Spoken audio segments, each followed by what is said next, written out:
Режиссер, постановщик, кинооператор и художник, постановщик, композитор, звукорежиссер, режиссеры монтажа по сценарию, плейбэк, ассистенты, консультанты, административная группа и многие другие прямо на глазах воссоздают здесь события, происходившие в 70-х годах. Тщательно подобранные образы и декорации, актерская группа, массовка полностью погружены в творческий процесс. Режиссер Амур Амирханов снимает первый полнометражный художественный ингушский фильм «Письмо». Всем тихо. Работает Ингушская национальная киностудия. Камера, мотор. Хорошо начало, хорошо такое скромное начало, но на припев нарастать имеется. Кинокартина «Письмо» повествует об ингушах, вложивших сердце и душу в процветание своего народа. Это и писатели, и ученые, и общественные деятели, участники Великой Отечественной войны, герои, ингуши и многие другие, внесшие невероятный вклад в восстановление республики. Это люди, в честь которых названы улицы Республики Ингушетия. Просто по большей части они не освещены, поэтому мы по дневникам одного из участников этих событий, Беслана Костоева, создали сначала художественный сценарий, потом уже этот художественный сценарий был утвержден в Министерстве культуры России, и мы начали снимать.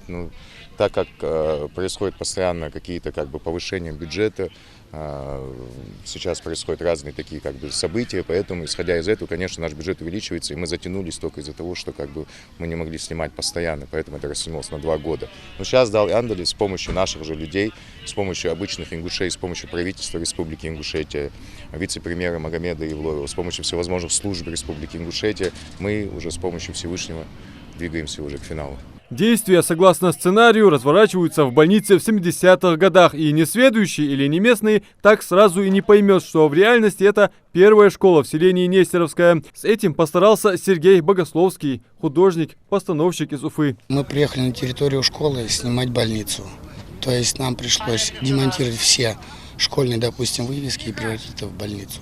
То есть вы видите сзади меня, допустим, больница городская, номер 2.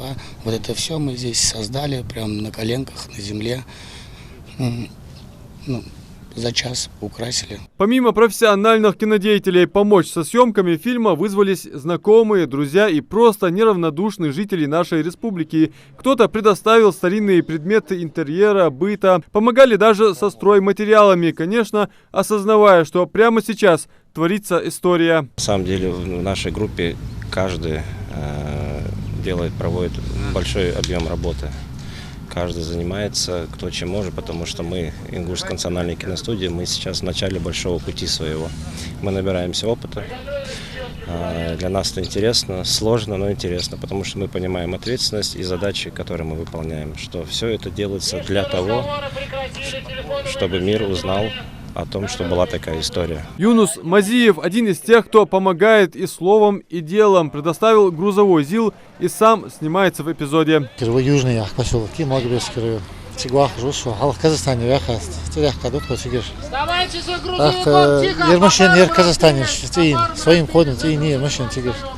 Школу уложит режиссер Амур Амирханов, машин Бальгейна, что кино снимать доктор, война кино да нацу. Кинорежиссер постарался показать нрав, характер ингушей, ковавшиеся веками, как сражались, боролись и отстаивали свое место под солнцем. С этим связана и идея возникновения фильма. Команда Амура Амирханова над сценарием работала 3 года. Были изучены архивные, исторические документы, выписки, справки, беседы с самими очевидцами событий. Выход фильма запланирован к столетию ингушской государственности в 2024 году. Адам Мережков, Магомед Дарсигов. Новости 24.